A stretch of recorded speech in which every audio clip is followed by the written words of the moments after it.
요한복음 3장 16절에서 21절 하나님 말씀 함께 보겠습니다. 제가 읽어드리겠습니다. 하나님 말씀 이와 같습니다. 하나님이 세상을 이처럼 사랑하사 독생자를 주셨으니 이는 저를 믿는 자마다 멸망치 않고 영생을 얻게 하려 하심이니라. 하나님이 그 아들을 세상에 보내신 것은 세상을 심판하려 하심이 아니요 저로 말미암아 세상이 구원을 받게 하려 하심이라. 저를 믿는 자는 심판을 받지 아니하는 것이요 믿지 아니하는 자는 하나님의 독생자의 이름을 믿지 아니하므로 벌써 심판을 받은 것이니라. 그 정죄는 이것이니 곧 빛이 세상에 왔으되 사람들이 자기 행위가 악함으로 빛보다 어두움을 더 사랑한 것이니라. 악을 행하는 자마다 빛을 미워하여 빛으로 오지 아니하나니 이는 그 행위가 드러날까 함이요 진리를 좇는 자는 빛으로 오나니 이는 그 행위가 하나님 안에서 행한 것임을 나타내려 함이라 하시니라. 아멘. 이 본문에는 요한복음의 핵심 진리가 나타나 있습니다. 그것은 바로 하나님이 어떤 분인가 하는 것인데, 하나님은 세상을 심판하시려는 하나님이 아니시고 하나님은 세상을 구원하기를 원하시는 하나님이시다를 이 말씀이 우리에게 가르쳐주고 있습니다.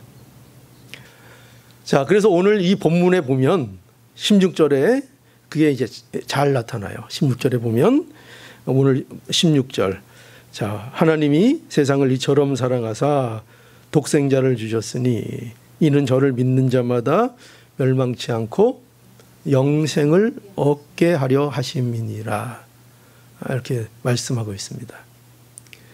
여러분 대부분 이 말씀 암송하고 계시죠? 네, 대부분 암송하고 있는 아주 은혜로운 말씀입니다. 여기 보면은 누굴 주셨다고 되어 있어요? 독생자를 주셨다. 우리가 예수 믿으면서 이거 모르는 분이 있어요, 없어요? 없죠.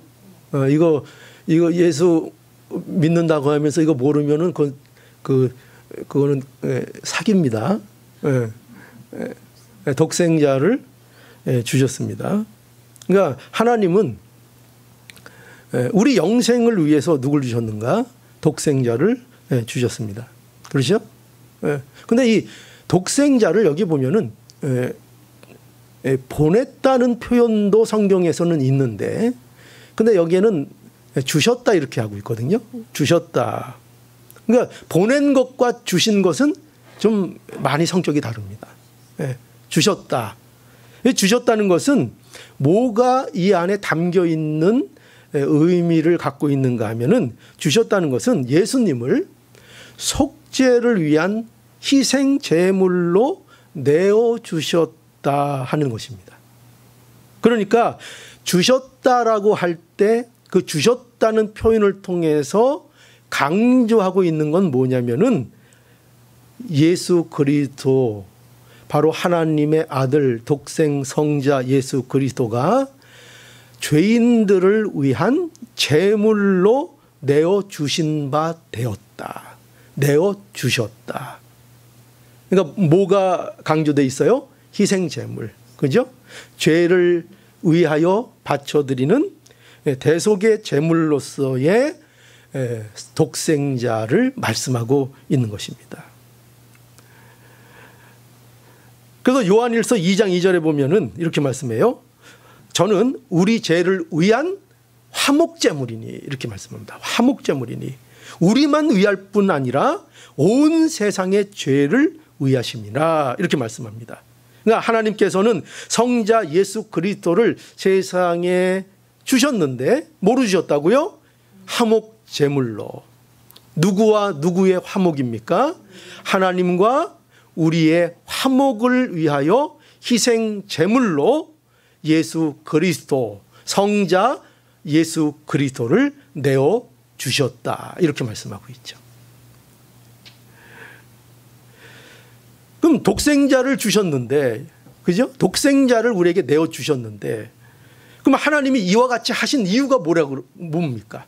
그 이유를 오늘 본문에 보면 왜 하나님이 독생자를 주셨는가 할 때 그 이유를 뭐라고 말씀하고 있죠? 사랑하사.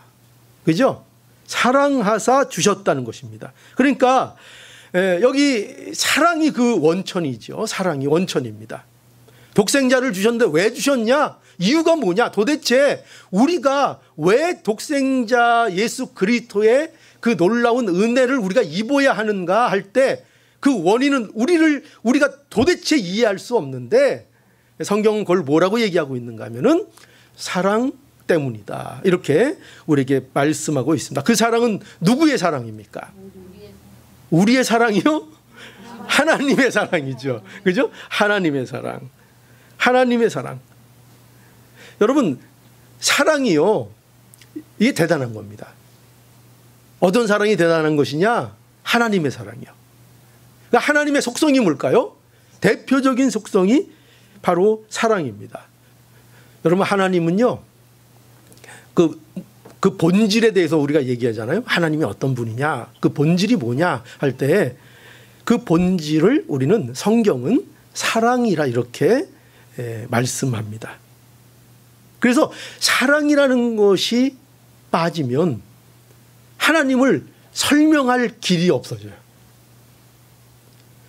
왜 성경에서 사랑을 그렇게 많이 얘기하는가?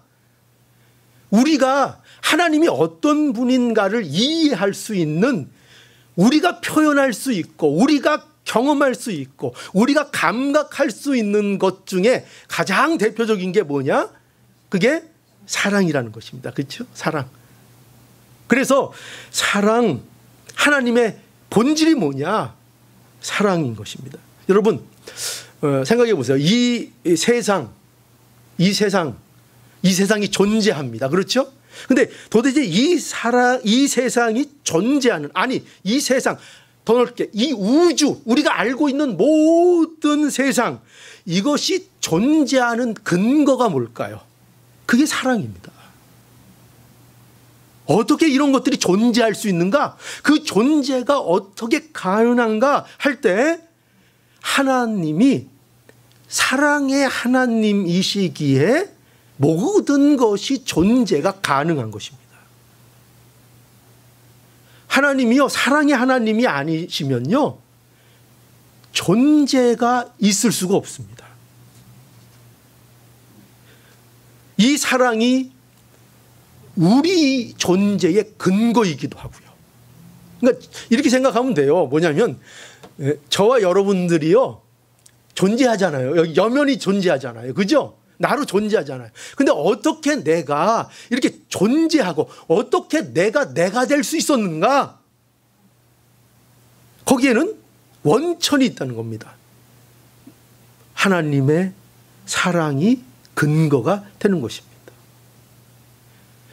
그러니까 모든 것 안에는, 모든 것이 존재하는 근거는 바로 이 하나님의 사랑이 있는 거죠. 여러분, 구원은 어떻습니까? 우리가 받는 구원도 무엇으로 우리가 왜 그 구원을 우리가 받게 되는 근거, 원천, 어디서부터 그 구원이 흘러나올까요? 하나님의 사랑에서 나오는 것입니다. 그러니까 하나님이 사랑이 아니시면, 그렇죠? 하나님의 본질적인 속성이 사랑이 아니시면 그러면 우리를 굳이 구원하실 필요가 없습니다. 세상을 굳이 창조하실 필요가 없습니다. 세상이 이렇게 존재할 필요가 없습니다. 그러니 여러분, 우리가 어떻게 존재하는가 할 때에 이 하나님의 사랑을 생각할 때 우리가 이 하나님의 사랑에 대하여 얼마나 놀랍고, 그죠? 이 하나님이 사랑이시라는 것, 이것이 얼마나 놀라운 사실인지를 우리가 생각해야 할 것입니다. 여러분, 이 하나님의 사랑은요, 우리가 사랑하면은 이제 우리가 쉽게 생각나는 게 뭐냐면, 사랑하면은 뭐 이렇게 이런 거잖아요. 주로 뭐죠? 사랑하면, 여러분들도 그러잖아요. 사랑하면 뭔가 이렇게 좀 설렘 이런 거잖아요. 그죠? 그런 것들을 생각하잖아요. 사랑하면, 그래서 우리는 감정적인 것을 사랑하면은 많이 떠올려요. 그죠? 사랑하면 막 뭐 가슴이 막 두근두근두근하고 괜히 얼굴이 뭐 빨리해지고 막 부끄럽고 좋고 기쁘고 그런 어떤 감정 같은 걸 많이 느끼죠. 그죠? 예, 그걸 사랑 우리 생각합니다. 예, 사랑에는 그런 증상들이 있어요. 그런 증상들이 있습니다.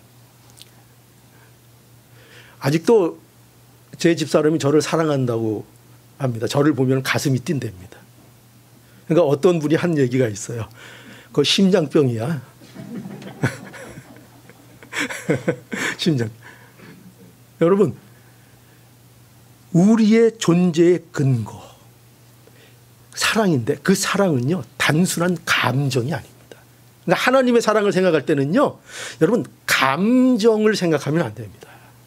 감정이 아니라 하나님의 사랑은 실제요, 구체요, 사건이요, 행동입니다. 하나님의 사랑. 어떻게 하셨습니까? 로마서 5장 8절에 보면 이렇게 말씀하죠. 오직 우리가 아직 죄인 되었을 때에 그리스도께서 우리를 위하여 죽으심으로 하나님께서 우리에게 대한 사랑을 확증하셨느니라. 여러분, 이 말씀 너무나 귀한 말씀이죠. 하나님의 사랑은요, 너무나도 분명하고 너무나도 실제적인 겁니다. 누굴 내어주셨다고요? 이거보다 더 실제적인 게 있을까요? 독생자를 내어주신 것입니다. 하나님이 우리를 사랑한다는 것은요, 그저 감정적인 게 아니고요, 말이 아니고요, 글이 아닙니다. 이론이 아닙니다. 하나님이 우리를 사랑하신다는 것은요, 예수 그리스도 독생자를 우리에게 희생 제물로 실제적으로 죽음에 내어주신 실제적인 사랑이라는 것을 성경이 증거하고 있습니다. 고난과 죽음으로 우리의 죄에 대한 형벌을 대신 담당하도록 십자가에 내어주신 그 사랑. 여러분, 우리 가운데 누가 죄인을 위하여 자기 자식을 내놓을 수가 있습니까? 누가 그럴 수 있습니까? 인간의 의지로는 불가능합니다. 인간의 의지로는 불가능합니다. 그런데 독생성자 예수 그리스도를 하나님께서 죄인들을 위하여 그 형벌을 담당하도록 십자가에 내어주신 것입니다. 그러니까요, 우리는요, 십자가를 볼 때에 이 하나님의 사랑을 우리가 점검할 수 있어야 합니다. 이 하나님의 사랑을 볼 수 있어야 합니다. 십자가는 우리 인간이 하나님의 사랑을 보고 경험할 수 있는 가장 확실한 증거입니다. 하나님의 사랑을 알기를 원하십니까? 네. 그러면 뭘 바라보면 확실하게 알아요? 예수 그리스도의 십자가. 그 십자가에서 누구를 위해서 자신의 살과 피를 흘리셨어요? 바로 죄인된 우리를 위하여. 그죠? 그러니까 여러분, 이 세상에 십자가만큼 사랑을 드러내는 게 없습니다. 십자가만큼 거룩한 사랑을 우리에게 보여주는 것이 없습니다. 여러분, 우리가 얼마나 세상을 살면서도 사랑을 갈구합니까? 그죠? 우리가 세상 노래도 보면은요, 세상의 노래 제목들이 대개 다 뭐예요? 주제가 사랑입니다. 사랑 타령입니다. 사랑, 사랑, 사랑, 누가 말했나? 늘 사랑, 사랑입니다. 그죠? 얼마나 그거는 인간이 사랑에 목말라 있는지를 말하고 있습니다. 그런데 그 너무나도 귀한 그 사랑의 본질이, 우리가 너무나도 귀하게 여기고 너무나도 좋아하는 그 사랑이 어딜 보면은 풍성하게 있다고요? 어디에 그 사랑의 원형이 있다고요? 예, 십자가의 그 모습이 있는 겁니다. 그러니까요, 사실은 우리 기독교인들은요, 정상적일 때 우리가 정말 신앙과 은혜가 넘치고 하나님의 은혜가 있을 때는요, 우리가 십자가를 바라보는 것이요, 세상의 드라마를 보는 것보다 더 기쁘고 더 아름답고 그 사랑에 더 설레게 되는 겁니다. 사실은 이런 은혜가 우리 가운데 좀 넘칠 수 있기를 바랍니다. 그래서 우리가 늘 십자가 찬송하고, 그죠? 그걸 알기 때문에 우리는 그렇게 찬송을 합니다.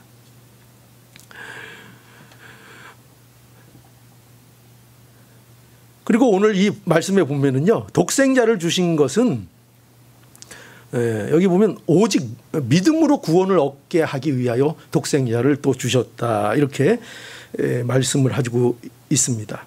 하나님이 영생을 우리에게 무엇으로 주시는가 할 때 여기 보면 오직 믿음이랍니다. 오직 믿음, 여러분.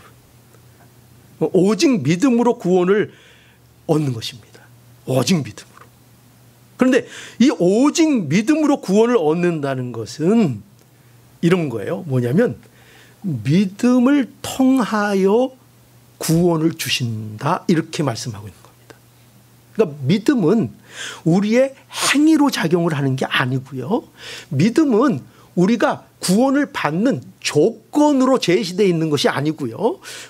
믿음은 뭐냐면요, 믿음은 구원의 조건이 아니라 믿음은 우리가 구원받는 통로라는 것을 이해해야 합니다.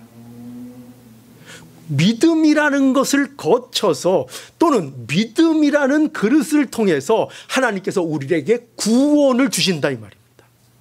그 우리의 믿음이 조건이 되어서 그것이 나의 공로가 되어서 내가 구원을 받는 것이 아니라 믿음이라는 것을 수단을 통해서 나에게 구원이 얻어진다는 것입니다. 믿음은요, 분명히 이해하셔야 됩니다. 믿음은 우리의 공로도 아니고 우리의 자랑도 아니고 믿음은 우리에게 하나님께서 구원을 이루시는 통로입니다. 통로. 그러니까 그 믿음은 누구의 믿음일까요? 하나님이 우리에게 주시는 믿음입니다. 우리는요, 믿음을 만들어내지 못합니다. 하나님이 우리에게 주신 믿음, 하나님의 믿음이 우리 가운데 역사하고 그 믿음을 통해서만, 하나님이 주신 그 믿음을 통해서만 우리에게 구원이라는 것이 있게 됩니다. 그럼 이 믿음이 뭐냐? 여러분, 믿음, 우리가 늘 얘기하잖아요. 믿음이 뭐냐 하면은요, 믿음은, 성경에서 말하는 믿음은 우리의 신념을 얘기하지 않습니다. 우리가 얼마나 뭐를 강력하게 잡느냐, 이거를 믿음이라고 말하지 않습니다. 성경에서는요. 성경에서의 믿음은 예수 그리스도를 아느냐를 묻는 겁니다. 예수 그리스도를. 예수 그리스도를 믿는 것이 믿음입니다. 그게 믿음입니다.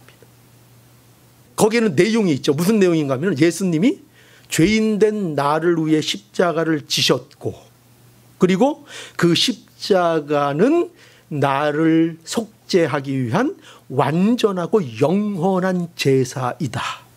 그것이 예수 그리스도의 십자가를 통해서 이루어졌고, 그래서 그 대속의 십자가로 인하여 나의 모든 죄를 하나님께서 사하셨노라. 그 십자가에는 하나님의 능력이 있다는 것을 믿는 겁니다. 어떤 능력이요? 우리의 죄를, 우리를 용서하시는 하나님의 능력이 그 십자가에 있다. 예수 그리스도의 십자가예요. 이거를 믿는 겁니다. 이게 믿음입니다. 그냥 우리가 예전에 어른들이 천년 묵은 느티나무 밑에서 정한수 떠놓고 미나이다 비나이다 치성을 드립니다, 내 정성을 받아주십시오가 믿음이 아닙니다. 내가 뭔가를 획득하고 하고 있는 내 신념을 주장하는 게 믿음이 아닙니다. 믿음은 오직 예수 그리스도에 관한 것이요, 믿음은 오직 예수 그리스도께서 십자가에서 이루신 그 사건이 나의 것임을 믿는 것, 그것이 나를 위해 이루어졌고 그것이 완전한 제사이며 그것으로 인하여 나는 영생을 얻게 되었다라는 이 사실을 믿고 받아들이는 것. 이게 믿음입니다. 이 믿음을 통하여만 우리에게 구원이 옵니다. 이 믿음을 통해서만 우리가 영생이라는 것을 얻습니다. 이 믿음을 통해서만 우리가 하나님의 나라의 백성이 됩니다. 우리가 아무리 착하게 살아도 안 됩니다. 아무리 수련을 해도 안 됩니다. 자기를 해탈하고 어떤 경지에 자신을 올려놓아도 안 됩니다. 그것으로 되는 게 아닙니다. 오직 예수 그리스도를 믿는 것으로 그 믿음 안에서 우리에게 영생이라는 것이 주어지는 것입니다. 그래서 누굴 주셨다고요? 예수 그리스도 독생자를 주신 것입니다. 그래서 독생자를 주심으로 인하여 이제 누가 구원을 받게 하셨는가? 우리인데 어떤 우리일까요? 죄인된 우리, 그것도 맞고요. 또요, 믿는 우리. 그죠? 믿는 우리를 믿는 자마다. 오늘 여기 말씀 보세요. 누구마다 멸망치 않고 구원을 얻는다고 하셨어요. 믿는 자마다. 믿는 자마다. 그러니까 누구든지예요. 누구든지 믿는 자마다 영생을 얻습니다. 이 얼마나 복된 진리입니까? 여러분, 우리 차별 같은 거 굉장히 싫어하죠? 여러분, 차별당하는 거 너무 싫죠? 그죠? 구원에는요, 차별이 없습니다. 구원에는 차별이 없습니다. 유대인이나 이방인이나, 그죠? 차별이 없습니다. 남녀, 노, 소, 그죠? 남녀노소가 뭐죠? 미국이니까 또 못 알아듣는 분들도 있을 건데, 남녀노소, 그죠? 남자와 여자, 노인과 어린아이, 그죠? 그 누구도 차별을 받지 않습니다. 빈부귀천. 이것도 풀이해줘야 되죠. 빈부귀천.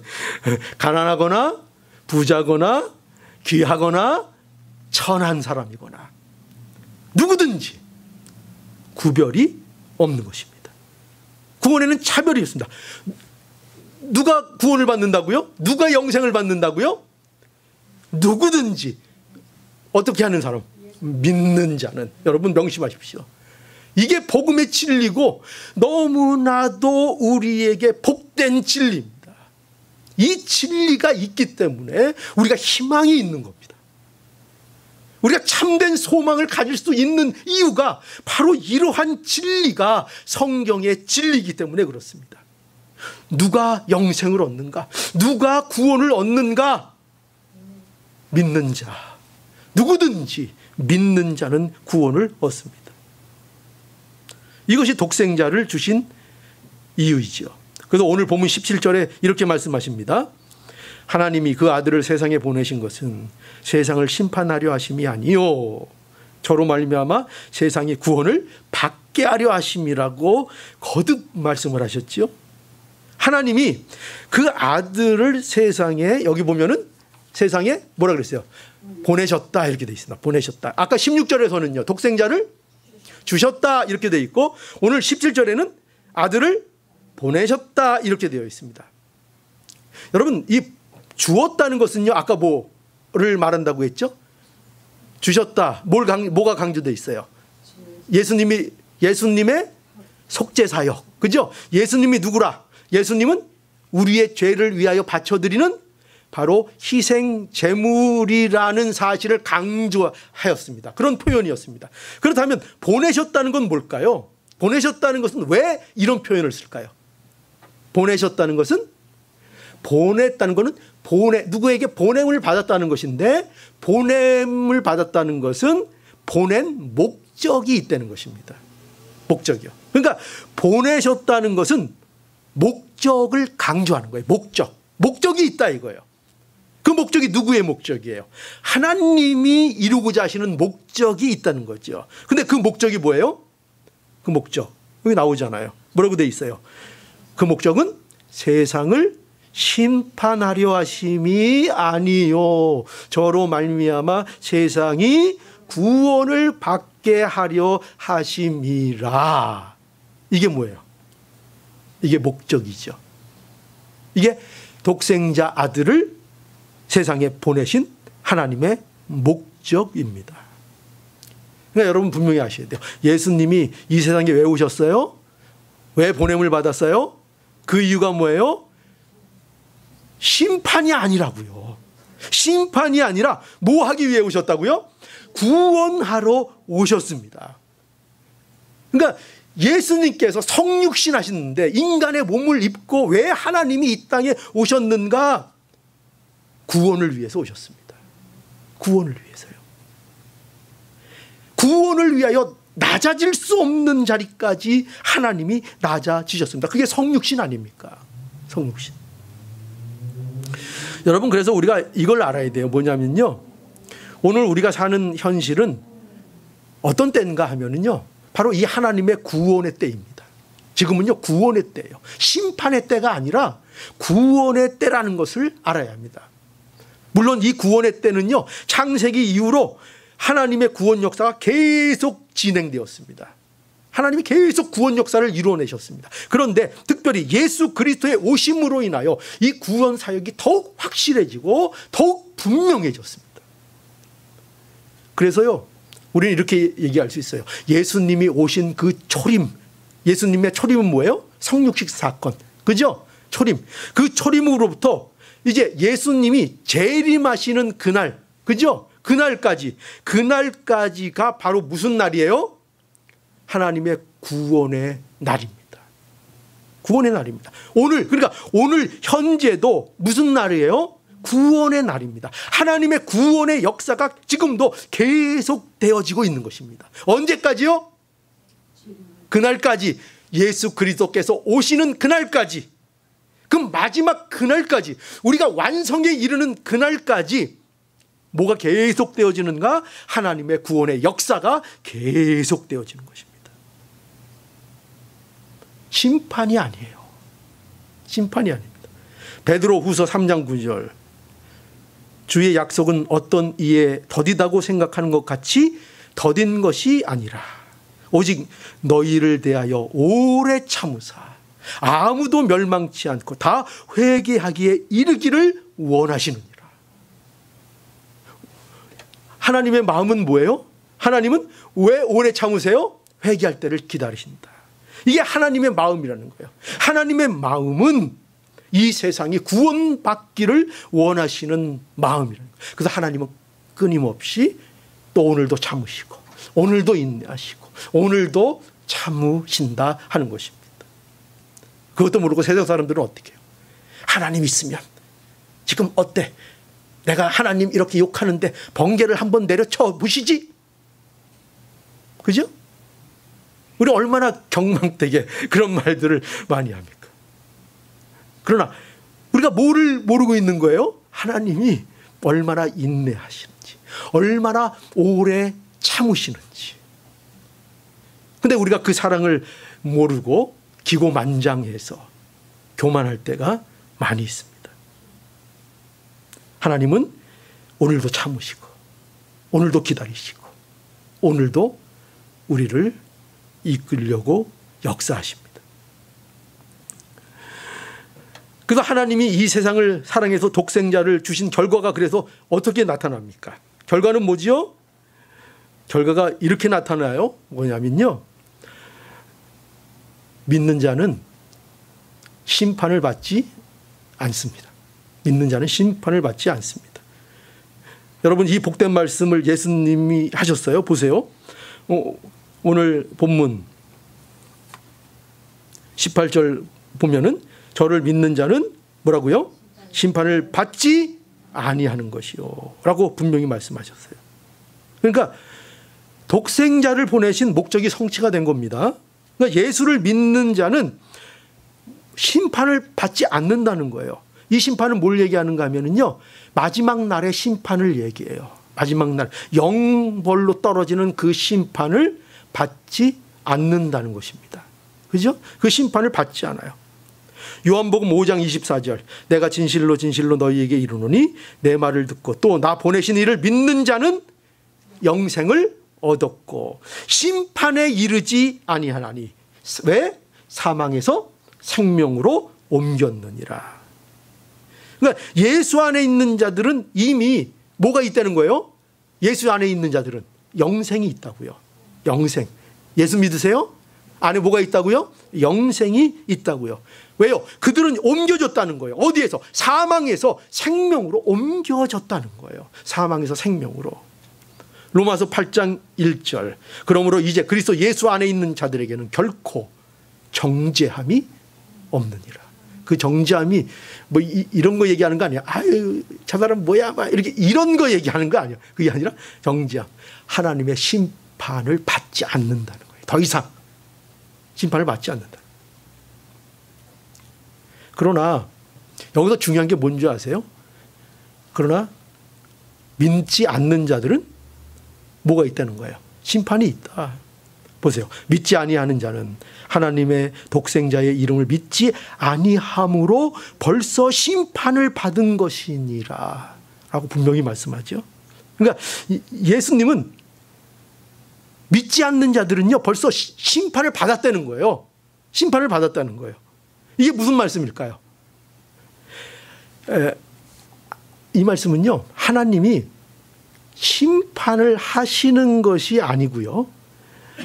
이미 모든 인간은 이미 아담의 범죄로 인해서 어디 아래 있어요? 이미 심판 아래 있어요. 모든 인간은요. 그 심판이 뭐죠? 하나님과의 단절. 여러분 이거를 잘 여러분들이 이해하셔야 돼요. 우리에게 있어서 하나님의 심판이 뭐냐?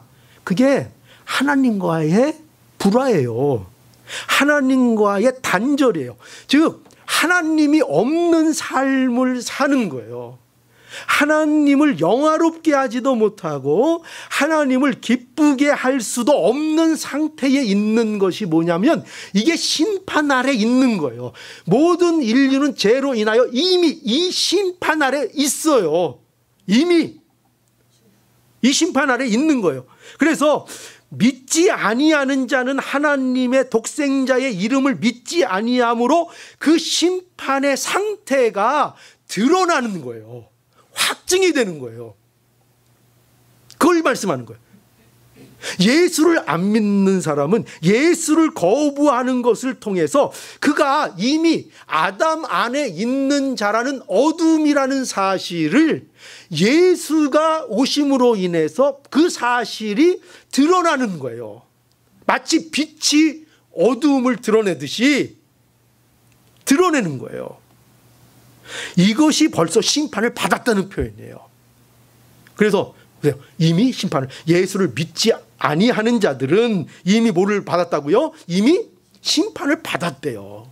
이미 심판을 받았대요. 그러니까 여러분 너무 이렇게 저 사람은 왜 안 믿어? 저 사람은 어떻게 이렇게 예수님을 안 믿어? 이런 얘기를 사실은 할 필요가 없어요. 그죠? 우리 그런 얘기를 할 때 주로 뭐로 해요? 대체로 좋은 의미로 얘기하기보다는 좀 증오를 섞어서 얘기하잖아요. 그죠? 증오를. 미워. 아유, 저런 사람이 저 벌을 받아야 되는데. 벌을 받아야 되는데. 근데 성경이 얘기하는 건 뭐냐면 이미 심판 아래 있다는 거예요. 이미 심판 아래 있다. 여러분, 하나님의 영광을 바라볼 수 없는 처지가 된 것, 하나님을 기뻐할 수 없는 상태가 된 것, 이거보다 더 비참한 게 여러분 있을 수 있어요? 여러분 이거보다 더 비참한 건 없어요. 사실은 이거보다 더 비참한 게 없어요. 그 가운데 있다고요. 그 가운데. 그러니까 우리는 하나님 앞에 긍휼한 마음을 갖고 하나님의 은혜가 임하기를 우리는 간절히 기도하고 바라야 되는 것이지, 예수 안 믿는 자들에 대해서 손가락하고 마치 나는 내가 잘나서 예수를 믿는 것처럼 그렇게 착각하고 비난하면 안 된다는 거예요. 그러니까 여러분 보세요. 무엇이 심판을 받을 받을 수밖에 없는가? 여기 보면은 19절에 이렇게 말씀하고 있죠. 그 정죄는 이것이니. 자, 왜 그런가? 그 정죄는 이것이니 하면서 곧 빛이 세상에 왔으되 사람이 자기 행위가 악함으로 빛보다 어두움을 더 사랑한 것이니라. 그 정죄는 이것이니. 그러니까 믿지 않는 사람들이 심판을 받는 이유, 그 내용이 뭐냐 하면 그게 뭐라고요? 그들이 빛이 세상에 왔으나 자기 행위가 악함으로 빛보다 어두움을 더 사랑하기 때문이다. 이렇게 말하고 있죠. 여러분 이거 알아야 돼요. 심판의 이유가 보세요. 심판의 이유가 하나님께 있지 않아요. 하나님께 있지 않고 심판의 이유가 심판을 받는 자들에게 있어요. 그 이유가 뭐예요? 그들이 뭘 더 사랑해요? 빛보다 어둠을 더 사랑한다고요. 그렇게 만든 게 아니에요. 그들이 그렇다고요. 그들은 빛보다 어둠을 사랑한다고요. 여기에서 보면요, 비교 우위를 말씀하는 게 아니에요. 빛도 좋아하지만 저 사람들은 어두움을 더 좋아해, 이런 말씀이 아니에요. 이런 것이 아니라 빛은 싫어하고 어두움을 좋아한다는 거예요. 놀랍게도 이것이 모든 인간들이 갖고 있는 상태예요. 어두움, 빛이 없는 상태. 그죠? 빛이 없는 어두움이 상태. 하나님이 없는 상태. 하나님이 없는. 영적으로요, 어둠은 뭐냐면요, 하나님이 없는 거예요. 하나님이 계시면은 거기가 빛이에요, 빛. 근데 하나님이 거기에서 없으시면 그 순간 거기는 뭐예요? 어둠인 거예요. 어둠. 이 어둠, 하나님이 없는 상태, 하나님과 단절된 상태, 이것을 더 좋아한다고요. 이것을. 인간이 본성적으로. 이걸 더 좋아한다고요. 그러니까 이것이 뭐라고요? 이미 심판을 받은 상태. 이미 하나님의 진노 아래 있는 상태. 요한복음 3장 36절. 아들을 믿는 자는 영생이 있고 아들을 순종치 아니하는 자는 영생을 보지 못하고 도리어 하나님의 진노가 그 위에 머물러 있느니라. 그죠? 하나님의 진노가 그 위에 있다는 거예요. 그러니까 믿지 않는 자들의 심판은 하나님이 그렇게 만드시는 게 아니에요. 그들의 상태가 확정되는 겁니다. 확정되는 거. 여러분, 하나님을 그렇죠, 회개하면 되죠. 네. 근데 그 상태가 확정되는 겁니다. 믿지 않음을, 내가 거부를 통해서 그게 드러나는 거예요. 내 상태가 어땠다는 것, 내 죄인된 상태가 드러나는 거예요. 그래서 여러분, 하나님이 믿지 않는 자를 지옥에 보내시는 것이 아닙니다. 지옥에 보내는 것이 아니고요. 여러분, 이거 제가 몇 번 설명해 드렸을 거예요. 처음부터 정해진 길을 가는 거예요. 성경이 언제나 말하는 건 그거예요.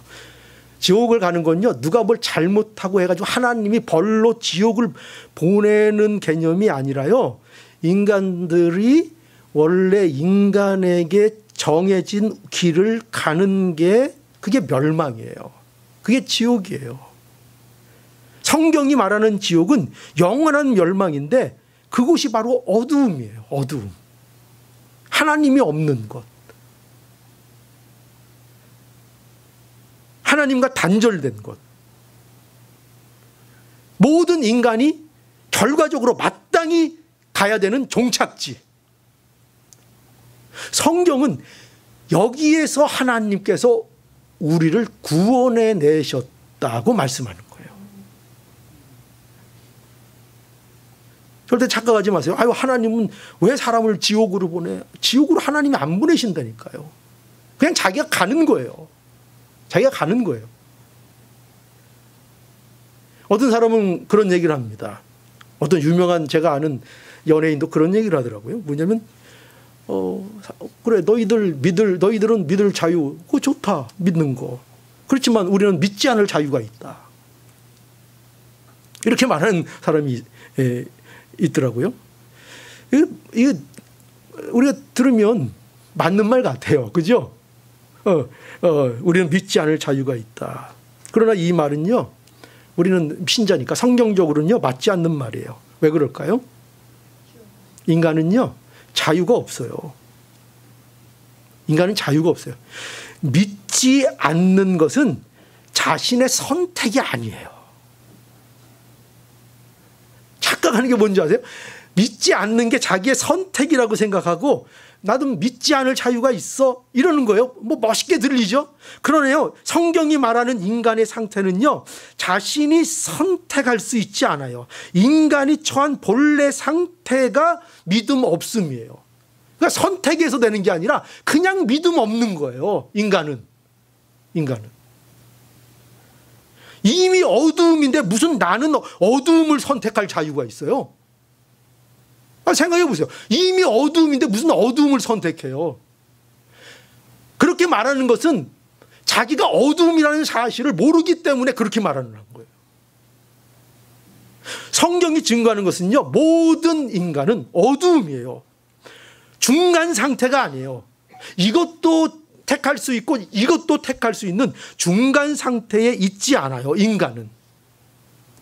나는 어두움을 선택할 자유가 있다고 하는 것은 그것은 성경적으로 가능하지 않은 말이에요. 이미 어둠 가운데 있어서 어둠을 좋아합니다. 그냥 그런 거예요. 내가 선택한 게 아니라 그냥 어둠인 거예요. 그래서 나는 믿지 않을 자유가 있어.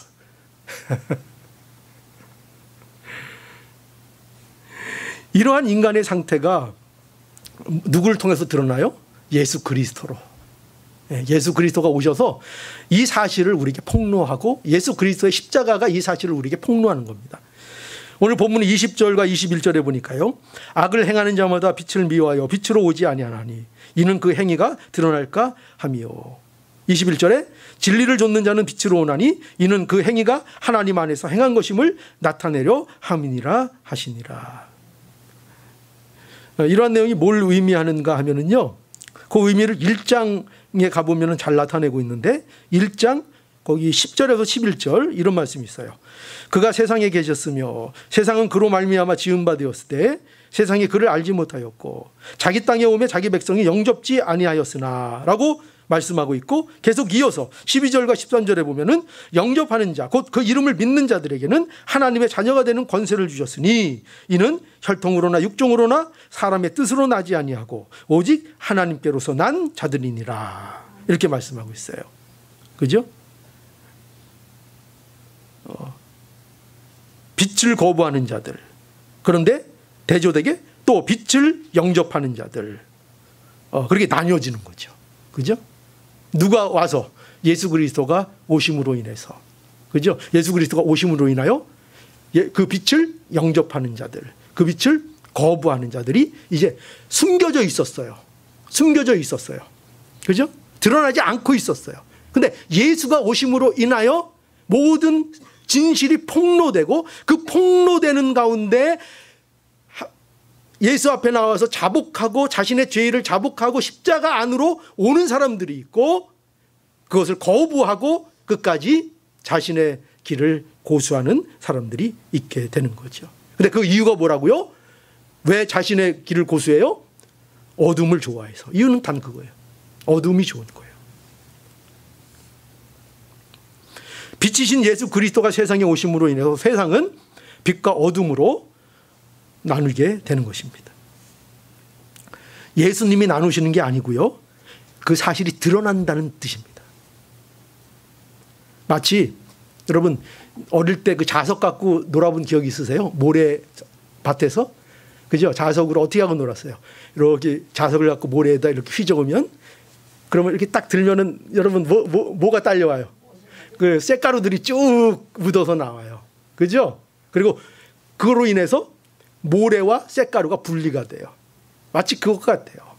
예수 그리스도가 오심으로 인하여 드러나는 거예요. 섞여 있고 감추어져 있던 것들이 예수 그리스도로 인하여 마치 쇳가루와 모래가 갈라지듯이 그것이 갈라지는 거예요. 그게 드러나는 거예요. 그거를 심판이라 그러는 거예요. 그 갈라짐을. 하나님은 우리에게 영생을 주기를 원하십니다. 구원, 영생, 그거 어떻게 얻을 수 있죠? 자, 우리 이제 앞에서부터 한번 천천히 이제 한번 훑고 끝냅시다. 여러분, 구원, 영생은 어떻게 우리가 얻을 수 있을까요? 자, 지금 니고데모와 예수님께서 말씀하시는 것을 통해서 계속 예수님이 가르쳐 주신 내용이에요. 자, 어떻게 해요? 그렇죠. 예수님은 거듭나야 된다고 말씀하셨어요. 거듭나야 구원이 있다. 영생이 있다. 자, 그럼 어떻게 거듭나는데요? 그 절차가 하나 빠졌어요.